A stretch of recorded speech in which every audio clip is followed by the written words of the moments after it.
வணக்கம். குரு பெயர்ச்சி.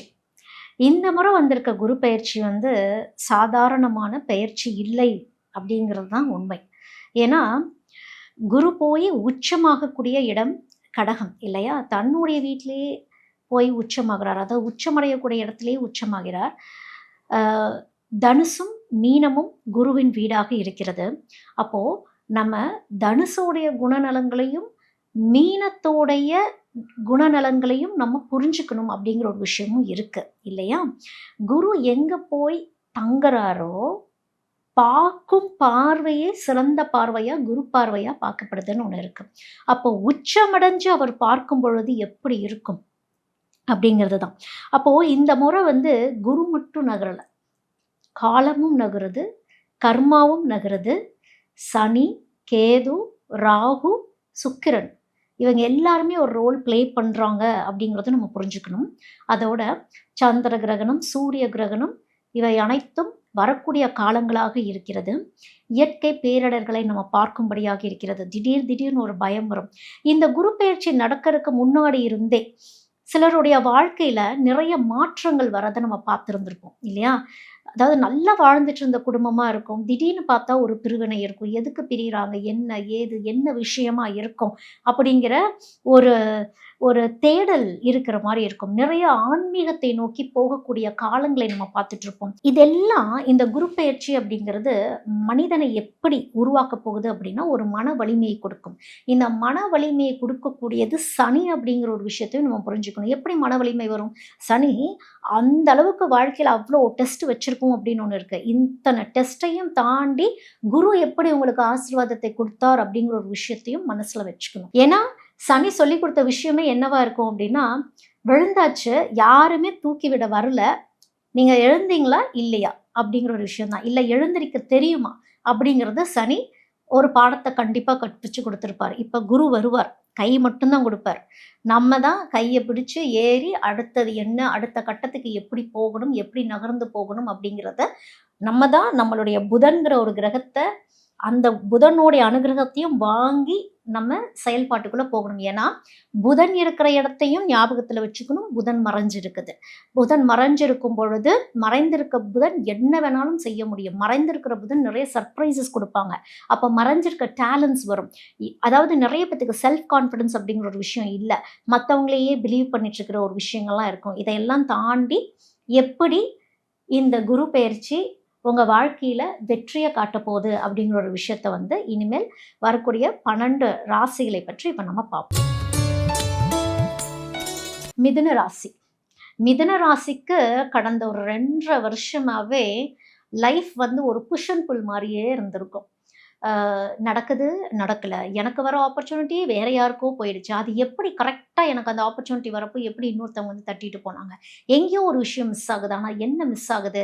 நிறைய பேத்துக்கு அ ஆஃபீஸ்ல கூட எனக்கு வர வேண்டிய ப்ரமோஷன் வரல. சில பேர் வேலைய ரிசைன் பண்ணியிருந்திருப்பாங்க. ஒரு சிலர் வேலைய ரிசைன் பண்ணலாமா? வேண்டாமா? அப்படிங்கிற ஒரு குழப்பத்துல இருந்திருப்பாங்க. குடும்பத்துல சில குழப்பங்கள் இருந்திருக்கும். அதோட உங்களுடைய லைஃப் பார்ட்னர் கூட நிறைய ப்ராப்ளம்ஸ் இருந்திருக்கும். லைஃப் பார்ட்னருடைய எக்ஸ்பெக்டேஷன்ஸ பூர்த்தி பண்ண முடியாம போயிருந்திருக்கும். ஒரு பெர்சனல் லைஃப் கூட ஒரு குழப்பத்துக்குள்ள கொண்டு போயிருந்திருக்கும். எனக்கு என்ன வேண்டும்? வேண்டாம் அப்படிங்கிற ஒரு குழப்ப நிலையில இருந்திருப்பாங்க. அதே மாரி லவ் பண்ணிட்டு இருந்தவங்களுக்கு கூட சில குழப்பங்கள் இருந்திருக்கிறதுக்கு நிறைய வாய்ப்பு இருக்குது. இவங்க நல்லவங்களா? கெட்டவங்களா? இவங்கள நம்ம சேர்த்திக்கலாமா? இல்ல குடும்பம் ஏத்துக்குமா? குடும்பம் ஏற்றுக்கக்கூடிய ஒருத்தர தான் நம்ம விரும்பணுமா? அப்படிங்கிற எல்லா கன்ஃப்யூஷனுமே இருக்கும். ஏன்னா, முன்னுக்கு பின் ஏனென்றால் முன்னுக்கு பின் முரணாகவே இருக்கக்கூடிய காலகட்டங்கள்ல மிதுனம் இருந்தாச்சு. இப்ப மிதுன ராசி எப்படி இருப்பாங்க அப்படின்னா, நிம்மதி இருந்தா போதும் அப்படிங்கிற மாரி தான் இருக்கும். நிம்மதிய தேடி போகிற மாரி தான் மிதுனத்துக்கு இருக்கு. மனசு ரொம்ப அலைப்பாஞ்சு ஒரு இடத்துல அப்படியே ஆஞ்சு ஓஞ்சு, சரி கிடைக்கிறதையாவது இனிமேல் செய்வோம். நமக்கு என்னதான் வரும்னு தெரியலையே அப்படிங்கிற ஒரு குழப்பத்துக்கே இப்ப மிதுனம் போயிருந்திருப்பீங்க. இப்போ அறிவு நெறைய உண்டு மிதுனத்துக்கு. மிதுனத்தோடைய அறிவாற்றல் இது புதன் இல்லையா? அறிவாற்றல் ரொம்ப அதிகம். ஆனா அந்த அறிவாற்றல்லயும் சில சமயங்கள்ல புதனுக்கு அகங்காரமும் வந்துரும். அப்போ இந்த இடத்துல ஒரு அமைதியும் தேவைப்படுது. உங்களுக்கு ஏதாவது வேலை மாற்றங்கள் வருது அப்படின்னா, ஏத்துக்கோங்க. ஆனா, இன்னொரு வேலை கிடைக்காம வேலைய விட்டுறக்கூடாது. உங்களுக்கு குரு உங்களுடைய இடத்திலிருந்து 2ஆம் இடத்துல குரு இருந்தாலுமே, 2ஆம் இடத்துல குரு இருக்கிறது அமைப்பு என்ன அப்படின்னா, ஏதாவது ஒண்ணு புடுங்கிட்டு தான் குடுப்பார். அப்படின்னு ஒண்ணு இருக்கு. மொத்தத்தையும் அள்ளி குடுத்துற மாட்டார்ன்னு ஒண்ணு இருக்கு. வார்த்தைகளில் ரொம்ப கவனமா இருக்கணும். நிதானமா பேசுற மாரி இருக்கணும். முடிஞ்ச அளவுக்கு மௌன விரதங்கள்ல இருந்துறது நல்லது. மௌனமாவே இருந்துட்டு, நிதானமாவே உங்கள சுத்தி என்ன விஷயங்கள் நடக்குது அப்படிங்கிற ஒரு அப்சர்வேஷன்லயே இருந்து, மத்தவங்க உங்கள பத்தி என்ன ஒப்பீனியன் வச்சிருக்கிறாங்கங்கிற ஒரு விஷயத்தையும் அண்டர்ஸ்டாண்ட் பண்ணிக்கணும். அது தவறாக இருந்தால் நம்ம மாற்றிக்கிறதுல தப்பு கிடையாது. காசிப்பிங் அப்படிங்கிற ஒரு விஷயத்துக்குள்ள போகிறது அப்படி நான் சொல்ல வரல. ஒரு சிலர் வந்து அவுட் ஆஃப் பாக்ஸ்லேருந்து நம்ம என்ன பண்ணிட்டு இருக்கோங்கிற ஒரு விஷயத்தையும் சொல்லுவாங்க. அதுதான் குரு.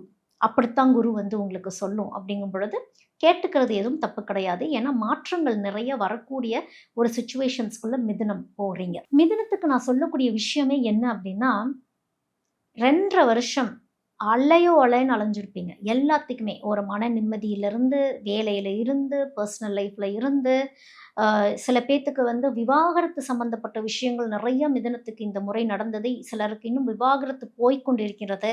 அப்படின்னா என்னன்னா, லைஃப் ஒரு டிரான்ஸ்ஃபர்மேஷன் ஜேர்னிய நோக்கி போயிட்டுருக்கு அப்படிங்கிற ஒரு விஷயத்தையும் நீங்க புரிஞ்சுக்கணும். ஒரு சிலருக்கு வந்து மறுமணம் அமையக்கூடிய ஒரு அமைப்பும் குரு ஏற்படுத்தி கொடுப்பார். சில பேத்துக்கு வந்து வெளிநாட்டு பயணங்கள், இன்னும் சிலருக்கு ஆன்மீகம். ஆன்மீகம் சிறக்கும். குரு போகக்கூடிய இடம் என்னன்னா, அந்த ஆன்மீகத்துல ஒரு அமைதிய உங்களுக்கு குடுப்பார்.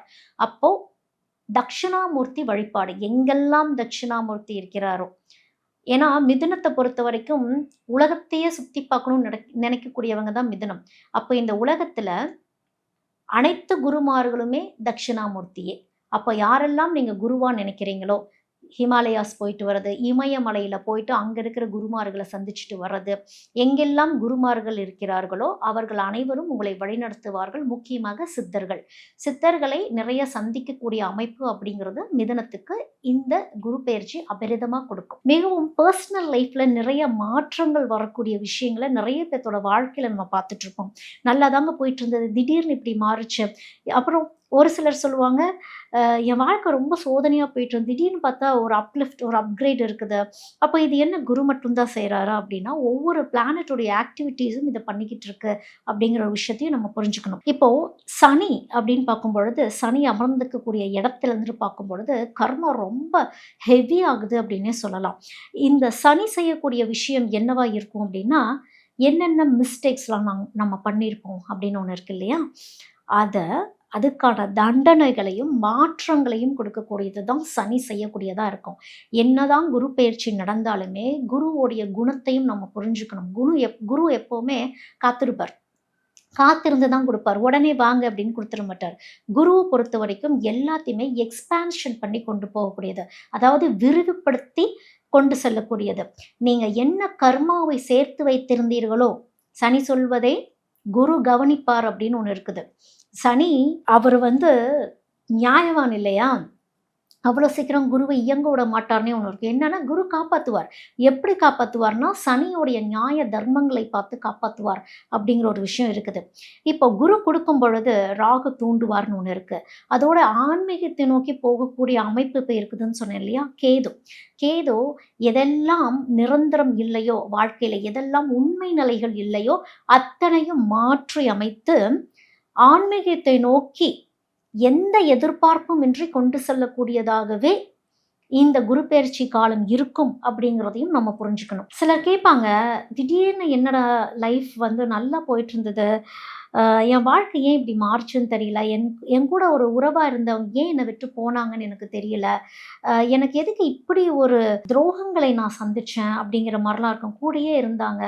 ஆனா என்னை விட்டு போயிட்டாங்க. சில பேத்துக்கு வந்து மனிதர்களுடைய உண்மை முகத்த திரை கிழித்து காக்க காட்டுற மாரிலாம் சிச்சுவேஷன்ஸ் இப்போ பார்த்துட்டு தான் இருக்கோம்.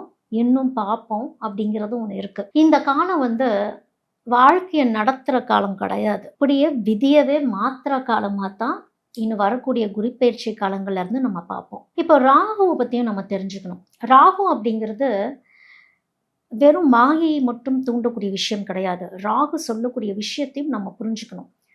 என்னன்னா, ராகு மாயையை காட்டும். மாயையை காட்டி அதுக்கு பின்னாடி இருக்க உண்மை என்னன்னு போய் கண்டுபிடி அப்படிங்கிறத தான் ராகு சொல்லும். ஏன்னா, இந்த காலகட்டத்தில ராகுவும் சில வேலைகள் பண்ணும். ஏன்னா, ராகு கேதுவோடைய நட்சத்திர பெயர்ச்சியும் நடந்திருக்கிறது ஏற்கனவே. அதையும் நம்ம மனசுல வச்சுக்கணும். அப்போ அது ராகு, ராகு இடத்திலேயே தான் போய் உட்கார்ந்துருக்குங்கிற விஷயத்தையும் புரிஞ்சுக்கணும். மாயைகளை பார்த்து நம்பிறக்கூடாது அப்படிங்கிற ஒரு விஷயமும் இந்த குரு பெயர்ச்சியில நம்ம கவனத்துல வச்சுக்கணும். ராகு 2 விஷயத்த குடுக்கும். இன்னும் என்ன வேணும் அப்படின்னு கேட்கும். இல்ல இன்னும் எவ்வளோ டெவலப் ஆகணும் அப்படின்னு கேட்கும். அது குடுக்கறத நம்ம வாங்கிக்கலாம். ஆனா பின் விளைவுகளையும் தெரிஞ்சுக்கணும். ஏன்னா, குருவ பொறுத்தவரைக்கும் அவரே சகல சௌபாக்கியத்தையும் கொடுக்கக்கூடியவராக இருந்தாலும், குருவே கெடுக்கக்கூடியவராகவும் இருப்பார். ஏன்னா, குரு தானா வந்து எதையும் ஆராயாமல் எதையும் தூக்கி கொடுக்க மாட்டாருங்கிறதையும் நம்ம ஞாபகத்துல வச்சுக்கணும் அப்படிங்கிறது தான். அப்போ இந்த ராகு இந்த மாரி ஆசைகளை தூண்டும் பொழுது, குரு காத்திருக்கும். அவமானத்தை கொடுக்கணுமா? இல்ல ஒரு அங்கீகாரத்தை கொடுக்கணுமா? அப்படின்னு. இந்த டைம் பீரியட்லாம் ராகு என்ன செய்யும் அப்படின்னா, நிறைய டிப்ரஷன்ஸ்குள்ள போவாங்க. ராகுவ பொறுத்தவரைக்கும் இந்த டிஜிட்டல் வேர்ல்டுக்குள்ள ஜென்ஸி கிட்ஸ்ன்னு இல்ல, எல்லாத்தையுமே உள்ள கொண்டு போயாச்சு. இதன் மூலியமா ஸ்ட்ரெஸ் அப்படிங்கிற ஒரு விஷயம் பெரிய நோயாகவே மாறிக்கிட்டு இருக்குது அப்படின்னு சொல்லலாம். மன அழுத்தங்கள் அதிகமாகவே ஆகிட்டு இருக்குன்னு சொல்லலாம். அப்போ இது நல்லதையும் செய்யக்கூடியதாக இருக்கு, கெட்டதையும் செய்யக்கூடியதாக இருக்கு. எதை நம்ம தேர்ந்தெடுக்க போறோம் அப்படிங்கிற ஒரு விஷயத்தையும் மனசுல வச்சுக்கணும். வெறுமனே குரு பெயர்ச்சி வந்துருச்சு, எனக்கு எல்லாமே மாறிடும் அப்படிங்கிறது கிடையாது. ஏன்னா ஜென்ரலா இதை ஏன் இவ்வளோ டீட்டெயிலா அவங்க சொல்லிட்டு இருக்காங்கன்னா, ஜென்ரலா குரு பெயர்ச்சி வந்தோன்னே எல்லாரும் நினைக்கிற விஷயம் என்னன்னா, அவ்வளோதான் பெயர்ச்சி வந்துருச்சு, இனிமேல் எனக்கு எல்லாமே நல்லதா மாறிடும்.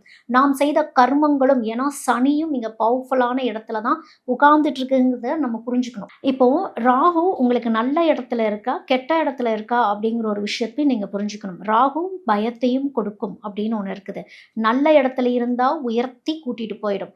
ராகு கெட்ட இடத்துல உங்களுடைய ஜாதகத்துல இருந்தா இன்னும் தாழ்ந்து கூட்டிட்டு போயிடுங்கிற ஒரு விஷயத்தையும் நீங்க மனசுல வச்சுக்கணும். ஏன்னா ராகு கொடுக்கக்கூடிய சோதனை நம்ம பெரும்பாலும் இந்த ராகு கேதுவை விட்டுருவோம். ஆனா ராகு தான் எல்லா வேலையும் பார்த்துட்டு இருக்கோம்னு ஒண்ணு இருக்குது. இந்த ராகு என்ன செய்யும் அப்படின்னா, உனக்கு ஒரு மாயை நான் கொடுத்தேன்ல, அந்த மாயையிலிருந்து உண்மை என்னன்னு நீங்க பிரிச்சு பார்த்தீங்களா இல்லையா அப்படிங்கிற ஒரு விஷயத்தை தான் ராகு வலியுறுத்தும். அப்போ அங்கத்தான் குரு வந்து காப்பாத்துவாருன்னே ஒண்ணு இருக்குது. அப்போ குருவோடைய அனுகிரகம் யார் பேச்சையாவது நீங்க கேட்டுட்டு இருந்துரணும்.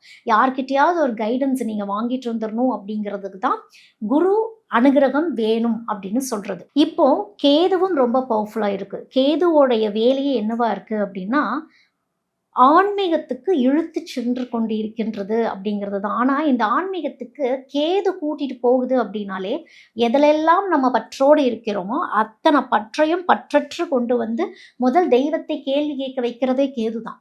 எல்லா கேள்விகளையும் கேட்க வச்சு, தெய்வமே நீங்க இருக்கிறீங்களா இல்லையான்னு எல்லாம் கேட்க வச்சு டோட்டல் சரணாகதிக்கு கூட்டிட்டு போகிறதும் கேது.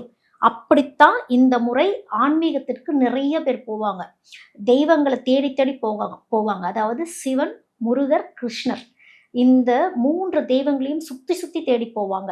துர்க்கையை சக்திக்காக அழைச்சிக்குவாங்க அப்படின்னு ஆன்மீக பயணங்கள் இந்த முறை நிறைய இருக்கக்கூடும். குருவானவர் ஆன்மீக பலத்தையும் தரக்கூடியவர். அடுத்தது சனி. சனி அப்படின்னு பார்க்கும் பொழுது அவர் தான் கர்மாவுடைய நீதிபதியே அவர் தான் இல்லையா? அதையும் நம்ம மறந்துடவே கூடாது. ஏன்னா சிலருக்கு அஷ்டம சனி வந்திருக்கும், ஜென்மத்தில் சனி வந்திருக்கும், இப்படி பல வகையா சிலருக்கு இப்போ தான் சனியே விலகி போயிருந்திருக்கும். அப்படிங்கும் பொழுது சனி விலகி போனாலும் தன் கர்மா கடமைகளை எப்பொழுதுமே செய்து கொண்டே இருக்கும், அதற்கான பலன்களையும் கொடுத்துக்கிட்டே இருக்கும் அப்படிங்கிறதையும் நினைவில் வச்சுக்கணும். அதாவது சனி முதல்ல எதை உடைப்பாரு அப்படின்னா அகம்பாவத்தை உடைப்பாரு. அதோட நம்ம லைஃப்ல யாரெல்லாம் போலியான உறவுகளா இருந்தாங்களோ அதையும் முதல் உடைப்பார். அப்படித்தான் நிறைய பேத்துக்கு வாழ்க்கையில பிரிவினைகள் அப்படிங்கிறது வந்திருந்திருக்கும். அதோட பொய்யான வெற்றின்னு ஒரு விஷயம் இருக்குல்ல. ஃபார் எக்ஸாம்பிள் நம்ம சோஷியல் மீடியாவில் ஒரு வாழ்க்கையை காட்டுவோம், பர்சனல் லைஃப்பில் வேறு மாதிரி இருக்கும். இந்த பொய்யான விஷயங்கள்லேருந்து வெளியே கூட்டிகிட்டு வர்றதும் சனியோட வேலையாகவே இருக்கும், இன்னும் இருக்கும். ஏன்னா இந்த சனி இருந்த காலத்தில், ஏன்னா இப்போ குரு வந்துட்டாரு, ஆனால் சனி கொஞ்சம் பவர்ஃபுல்லாக இருந்த காலத்தில் நிறைய பேத்துக்கு லவ் ஃபெயிலியர் ஆகிருந்திருக்கும், நெருங்கிய நட்பு வட்டாரங்கள் பிரிஞ்சிருந்திருப்பாங்க, குடும்பத்திலிருந்தே பிரிஞ்சு போயிருந்திருப்பாங்க. இன்னும் சில பேத்துக்கு குடும்பத்தினரே துரோகங்கள் செய்ததை கண்கூடா சனி காட்டியிருந்திருப்பாரு. அது மிக பெரும் மன அழுத்தங்களையும் மனவேதனையும் சனி கொடுத்திருந்திருப்பாரு. இப்போ திரும்பி பார்க்கும் பொழுது எல்லாம் சரியாகத்தான் நடந்திருக்கு அப்படிங்கிற ஒரு விஷயமும் உங்களுக்கு கண்டிப்பாக புரிஞ்சிருந்திருக்கும். ஏன்னா இந்த காலம் அப்படிங்கிறது குரு பெயர்ச்சியை நம்ம இப்படித்தான் பார்க்கணும், இத்தனை கிரகங்களை வச்சு தான் பார்க்கணும். எப்படி நம்ம உண்மையை புரிஞ்சுக்கிட்டோம், எப்படி இந்த கிரகங்கள் எல்லாம் சேர்ந்து நமக்கு சில உண்மையான விஷயங்களை, கசப்பான உண்மைகளை எப்படி புரிய வைக்குது, அதோட நம்மளுடைய ஆன்மாவை உணரக்கூடிய தருணமாகவே இந்த காலகட்டம் இருந்துகிட்டு இருக்கு. ஏன்னா இது பராபவ வருடம், அதையும் நம்ம புரிஞ்சுக்கணும். பராபவ வருடம் அப்படிங்கிறது என்னது? டோட்டலா எல்லாத்தையுமே மாற்றி அமைக்கக்கூடியது, திருத்தங்கள் செய்து மாற்றி அமைக்கக்கூடிய வருடத்துல நம்ம இருக்கும் பொழுது இத்தனை விஷயங்களும் நடந்துகிட்டு தான் இருக்கும் அப்படிங்கிறதையும் நம்ம கவனத்துல வச்சுக்கணும்.